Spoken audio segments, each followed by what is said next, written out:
Great, thank you, Charlie. Thank you, and the band as well.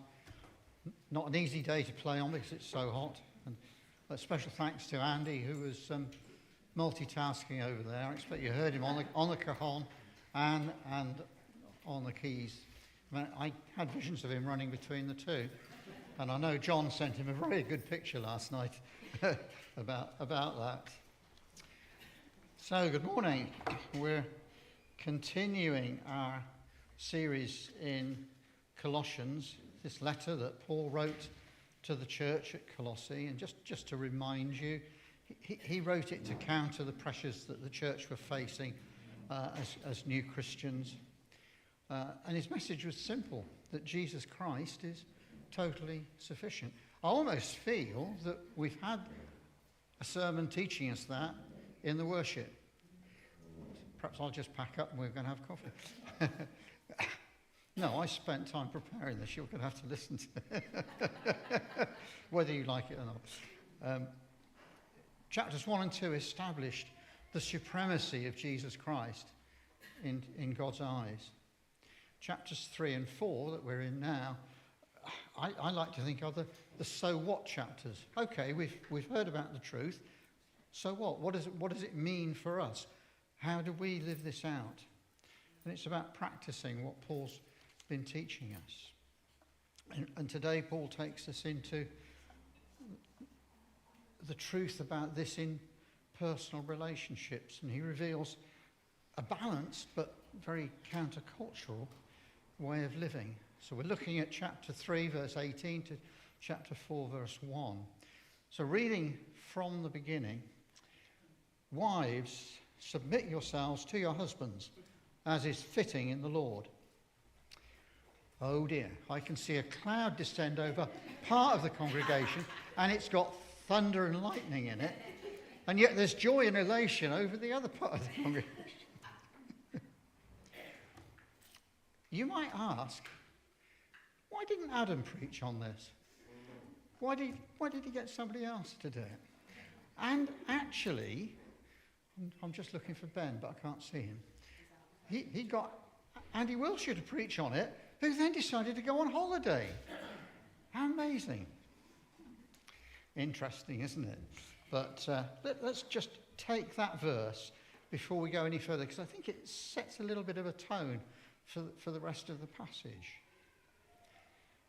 As I've implied already, the Colossian church no doubt faced pressures, quite possibly from religious zealots who were perhaps Jews and wanted to try and impose Jewish culture on the church, and also pressures from day-to-day society in a Greco-Roman city.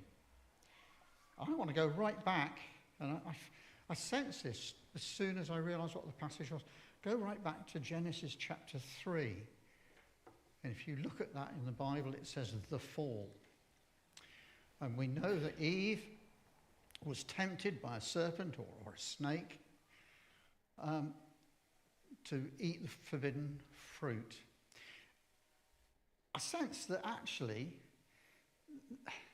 that almost romanticizes it. We have visions of this snake, and they wouldn't have been the same sort of fearsome creatures as we tend to think of them as today. They were part of God's perfect creation, so they weren't venomous to Adam and Eve, and they would have been everyday creatures that he and she would have encountered. And so if it's a romanticized picture, let's actually call it what it is. This was a demonic attack coming against Eve. And of course, demonic attacks come against us through things that we know around us quite often because they look so innocent. Now, people tend, I think, to have two reactions when you talk about the demonic. Either, I don't want to know about that. If I don't know about it, it can't hurt me. That's sort of living in blind ignorance. Because demonic attacks aren't just for the Old Testament or for the gospel times when Jesus was here. Demonic attacks are alive and very active everywhere today. And we know that in this church. But people either have that reaction, which is living in blind ignorance, or you can go to the other extreme, and I've seen this, where people imagine a demon under every chair in every corner, and I don't open that door before I pray about the demonic. Well, that's blind panic. And we don't need to be in blind panic, and we shouldn't be in blind ignorance. We should recognize it for what it is, and we should talk to others who might be able to help us if we sense that happening to us. What I want to ask is not about Eve and why did she give in. I want to ask where Adam was. Well, if you look at the text in chapter 3, not this Adam, by the way. I know I try and blame him for most things, and quite justifiably. But in this case, it's Adam in Genesis. Where was he? If you look at the text, you find he was next to Eve. I rather suspect he might have been slightly behind, saying, I'm right behind you, dear.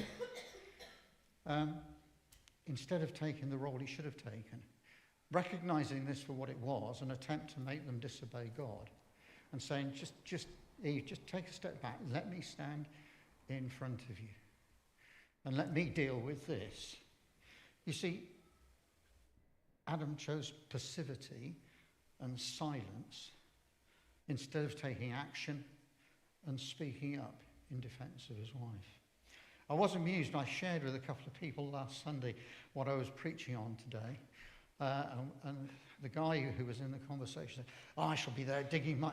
And he mentioned his wife's name. I won't mention the names.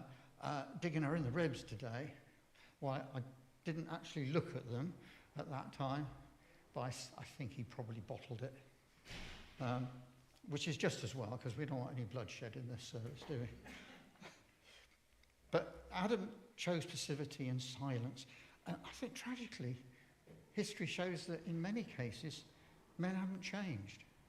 Not just the UK, but, look around the world. You look at the way women are treated in Afghanistan, for example, and in many other countries. They're worse than the lowest of the low. I believe it's right in saying that at this particular time, and maybe, I don't know whether it still happens, I don't think necessarily so, but at that time a Jew, when he woke up first thing in the morning, a very devout Jew, would pray a prayer something along these lines. God, I thank you that you've made me a man, not a woman or a dog or a Gentile. See, we as Gentiles were even lower than dogs as far as the Jew was concerned. That's how women were viewed. Nothing. And we know, sadly, that abuse happens so often. Men can be abused as well. I believe it's about 1 in 6 or 7 men suffer domestic abuse in the UK. 1 in 4 women suffer domestic abuse. And yet this is entirely contrary to God's design. You see, the word that Paul used here, which is translated submit, really talked about ordering things in a good manner. And it implied a voluntary willingness to place oneself under someone else in else's leadership and to work alongside them. It has absolutely nothing to do with inequality or dominance or blind obedience. Now, I think if Adam had fulfilled his role as the senior member of that family, bear in mind he was created first, if he'd done his job and protected Eve, I don't think she'd have had much trouble recognizing that and readily and willingly partnering with him in a joint effort and willing to work alongside him, knowing that he would protect her. So let's just look at what Paul says to husbands next in verse 19. Husbands, love your wives and do not be harsh with them. Paul explicitly instructs husbands here not to be harsh, ruling out emotional and verbal abuse. or attempted dominance. And guys, even impatience and exasperation. I know it's hard, can be, but just hold on. If we took a look at what Paul had to say to the church in Ephesus in his Ephesians letter, where he addresses the same issue, but where things like temple prostitution and idol worship were much more prevalent. He says husbands must love their wives as Christ loved the church. Well, it's okay. That's nice. Christ does love the church. And we're not talking about this rather hot, stuffy brick box that we're sitting in. We're talking about us, the church. Christ loves us. And of course, he was prepared to suffer and be crucified for her. Guys, that is a very, very high standard that Paul demands of men and of husbands. And the same principle applies to the rest of the passage. Let's read the rest of the passage now. Children, obey your parents in everything, for this pleases the Lord. Fathers, do not embitter your children, or they will become discouraged. Slaves, or maybe employees we should say today, obey your earthly masters in everything, and do it not only when their eye is on you to curry favour, but with sincerity of heart and reverence for the Lord. Whatever you do, work at it with all your heart as working for the Lord, not for human masters, since you know that you will receive an inheritance from the Lord as a reward. It is the Lord you're serving. So whether you're washing up, whether you're cleaning toilets, whatever you're doing, sweeping the floor, whatever the most menial task you can think of, if it's your role, you're still serving the Lord even in that task. Anyone who does wrong will be repaid for their wrongs, and there's no favoritism. But then the balance comes in chapter 4, verse 1. Masters, provide for your slaves or employees what is right and fair, because you know that you also have a master in heaven. And he will be guarding, and I'm adding there, he will be watching carefully what you do. And if we look at the passage as a whole, we see a balance. We've got wives and husbands. We've got children and fathers. And mothers, of course. But they're much more caring. No, not really. Slaves, employees, and masters. Children told to obey their parents, but fathers are told not to embitter them or discourage them. You know, discipline is necessary, and it's sometimes a very unpopular word, but discipline is necessary, but it should never become harsh, it should never become exploitative, and it should never sink to emotional blackmail.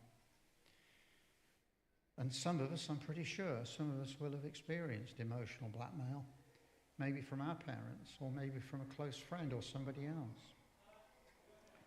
You see, in the ancient world, slaves had no rights. Now, I know as employees, people have rights in this country, and that's a good thing in most cases. Sometimes it may go too far, but by and large, that's a good thing.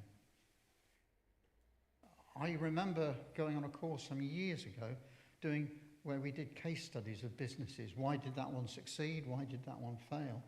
And the American professor who was leading it described one company owned by a self-made man where the managers were not permitted to have managers' meetings during the working day, because in the working day they needed to be out with the workers, supervising and overseeing and dealing with problems. So only after working hours did he have managers' meetings. And out of 22 people on the course, only 2 of us said, no, we wouldn't work for a guy like that. Because there's more things in life than just working for a manager, working for somebody who runs a business. because he didn't consider his staff. He didn't care that much about his managers. They worked for him, and that's all that mattered, just to make him and his business more successful. So it does happen still, and it can be exploitative. And Paul calls it out here and says it's wrong. So Paul shows us the Christian ideal, and he calls us from selfish extremes and instead points us toward a lifestyle of mutual care, mutual respect, and of deep love. You know, this series is called Only Jesus. And what this passage today shows us is it's only as we follow Jesus that he enables us to truly transform our closest relationships. And sometimes, let's be honest, we all struggle because those are the people around us who bear the brunt of our frustrations at times. And, you know, we've brought up 3 boys. I know they can be so frustrating at times, especially when they wind each other up. And it can be so annoying. By the way, if you've got young kids, it's great being a grandparent because you can enjoy them and then you can send them home. I love that. And I always threaten my sons and daughters-in-law that I shall fill them with sugar and send them back. We never do, but I like to threaten it. But this impacts all our relationships, not just family. It impacts our relationships with people in the world. I think that sums it up, really.